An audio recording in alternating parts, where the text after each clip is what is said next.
وَإِذَا قِيلَ لَهُمْ، اور جب ان سے کہا جاتا ہے اتبعوا، پیروی کرو، ما انزل اللہ، جو اللہ نے نازل کیا. کیا نازل کیا؟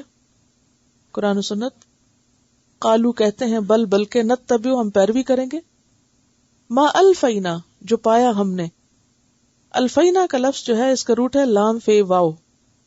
الفا کا مطلب ہوتا ہے از خود کسی چیز کو پانا، یعنی کسی چیز کو اتفاقاً پا لینا، بائی چانس کسی چیز کو پا لینا.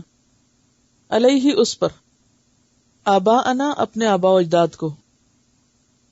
اولو کان آباؤہم، کیا بھلا اگرچہ ہوں ان کے آباء و اجداد، لا یعقلون، نہ عقل رکھتے، شیئن، کسی چیز کی، ولا یہتدون، اور نہ ہدایت پاتے. وَإِذَا قِيلَ لَهُمُ اتَّبِعُوا، اور جب ان سے کہا جاتا ہے پیروی کرو، کس کی؟ ما انزل اللہ، جو اللہ نے نازل کیا. قالو، تو کہتے ہیں، بل نتبعوا، ہم تو پیروی کریں گے، ما الفینا علیہ آباءنا، جس پر ہم نے اپنے باپ دادا کو پایا ہے. یعنی بغیر دلیل کے صرف آباء و اجداد کی تقلید کرنا چاہتے ہیں. اس سے کیا پتہ چلتا ہے کہ آباء و اجداد کی بات ماننی نہیں چاہیے، باپ دادا کی بات نہیں ماننی چاہیے. باپ دادا کی بات مانی جا سکتی، جیسے یوسف علیہ السلام نے قید خانے میں کیا کہا تھا، واتبعت ملت آبائی، میں اپنے آباء و اجداد کے طریقے پر ہوں.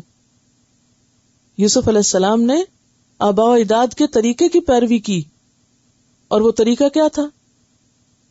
ملت ابراہیم حنیفہ.